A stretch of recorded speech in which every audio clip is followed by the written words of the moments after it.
श्री स्वामी समर्थ. नमस्कार मैत्रिणींनो, तुमच्या घरात कधी अचानक तुमच्या हातातून मीठ सांडले आहे का? किंवा स्वयंपाक करताना नेहमी असं घडत आहे का?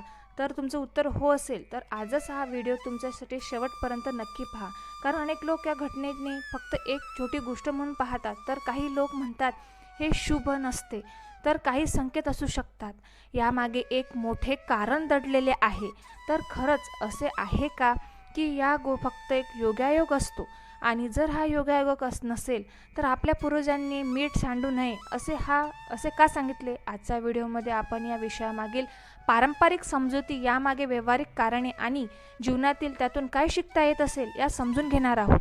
पण मैत्रिणींनो, शेवटी मी एक अशी गोष्ट सांगणार आहे जी अनेक लोक दुर्लक्ष करतात आणि ती समजली तर कदाचित तुम्ही त्यापुढे मीठ सांडण्यामागे वेगळ्या नजरेने पाहाल. म्हणून व्हिडिओ शेवटपर्यंत नक्की पहा. मैत्रिणींनो, भारतीय संस्कृतीमध्ये मीठ केवळ चवीपुरतं वापरली जाणारी वस्तू मानली जात नाही. पूर्वजांच्या काळात मीठ मिळणे खूप कठीण होत होते, म्हणून त्यांना मौल्यवान मानायचे जायचे. ज्याचे मीठ खाल्ले त्याच्याशी निष्ठा ठेवायची अशी ऐकली असेल. त्यावरून मिठाला आपल्या संस्कृतीत किती महत्त्व असे समजते. म्हणून अन्न आणि मीठ वाया घालू नये अशी शिकवण दिली जाते. नवीनच्या काळात या शिकवणीभोवती अनेक समजूत निर्माण केल्या आहे. काही लोक म्हणू लागते की मीठ सांडले तर घरात वाद होतात, काही म्हणते आर्थिक अडचणी वाटतात, तर काही जण त्याला अशुभ संकेत मानू लागते. पण प्रत्येक वेळी असे घडते का? उत्तर आहे नाही. कारण अनेकदा मीठ सांडण्यामागे अतिशय साधे आणि कारण असते: घाई, निष्काळजीपणा, तणाव किंवा काम करताना लक्ष नसणे. त्यामुळे मीठ सहज खाली पडू शकते. म्हणून प्रत्येक घटनेला चुकीचा संदेश देणे योग्य नाही. मैत्रिणींनो, एक क्षण विचार करा. आज आपण किती वेळ एकाच वेळी अनेक कामं करतो.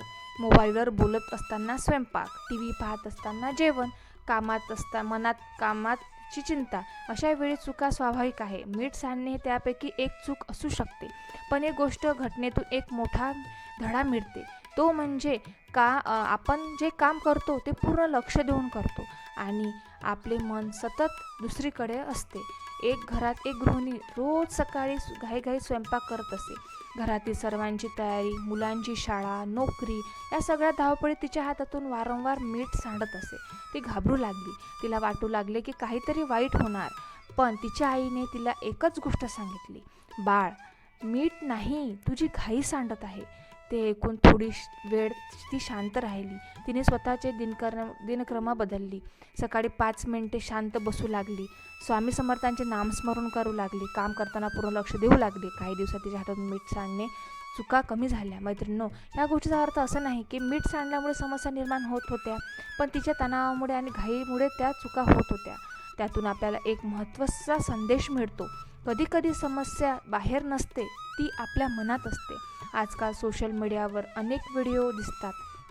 मीठ सांडले म्हणजे संकट येणार, असे झाले तर लगेच हे करा. पण कोणत्याही गोष्टीवर लगेच विश्वास ठेवू नका. विचार करा, निरीक्षण करा आणि मगच निष्कर्ष काढा. कारण विवेकाने घेतलेला निर्णय लगेच योग्य असतो. स्वामी समर्थांनी श्रद्धा सोबत विवेकाचे महत्त्व सांगितले आहे. त्या शिकवणीतील तुमची अंध भीतीही स्थान नाही. हे नेहमी धैर्य, संयम आणि चांगल्या कर्माचे मार्ग दाखवतात. म्हणून जर तुमच्या घरात कधीही मीठ सांडले तर घाबरू नका. क्षणभर थांबा आणि स्वतःला विचारा: मी खूप घाईत तर नाही ना? मी तणावाखाली तर नाही ना? मी जे काम करतो ते पूर्ण लक्ष देऊन करतो का? हा प्रश्नामध्ये घटनेने खरी शिकवण दडलेली असते. आता एक महत्त्वाचा प्रश्न स्वतःला विचारा: आपल्या जीवनात काही घाई जास्त आहे का की शांतता? कारण अनेक इतके व्यस्त असतो की छोट्या चुका आपल्याला थोडा धडा देऊन जातात. मीठ सांडणे त्यापैकी एक घटना असू शकते. काही लोक या घटनेमागे पूर्णपणे दुर्लक्ष करतात, तर काही लोक त्याला इतके महत्त्व देतात की भीती वाटू लागते. पण योग्य मार्ग कोणता? योग्य मार्ग म्हणजे भीती नको, निरीक्षण नको, विचार नको आणि स्वतःच्या जीवनातील एकदा शांतपणे पहा. आपल्या पूर्वजांनी प्रत्येक गोष्टीमागे एक जीवनमूल्य लपवलेले आहे. तेव्हा ते म्हणायचे, मीठ सांडू देऊ नका. तेव्हा त्या उद्देश फक्त अंधविश्वास पसरवणे नव्हे, तर अन्नाचा आदर करणे, कष्टाची किंमत समजणे आणि प्रत्येक काम काळजीपूर्वक करणे हे असे होते. पण आपण सहज बाजारातून मीठ आणतो, शकतो, पण ती किंमत फक्त पैसा मोजता येत नाही. तो आपल्या अन्नाचा एक महत्त्वाचा भाग आहे. म्हणून अन्न वाया घालू नये ही शिकवण आजही कित्येक महत्त्वाची आहे. मैत्रिणींनो, एक गोष्ट तुम्ही लक्षात घेतली आहे का? ज्या घरात शांतता असते तिथे एकमेकांशी प्रेमाने संवाद होतो. तिथे लहान सहान चुका मोठ्या भांडणा बदलत नाही. पण जिथे सतत तणाव असतो तिथे अगदी छोट्या गोष्टीवरूनही वाद होऊ शकतो. म्हणून मीठ सांडल्याने म्हणून वाद होत नाही. तर घरात वातावरणात आधीच तणाव असेल तर छोट्या गोष्टी नियमाने बदलतात, पण त्या गोष्टी समजून घेणे खूप गरजेचे आहे. स्वामी समर्थांनी नेहमी मन शांत ठेवण्याचा संदेश दिला. श्रद्धा ठेवा. कोणत्याही अफवेवर लगेच विश्वास ठेवू नका.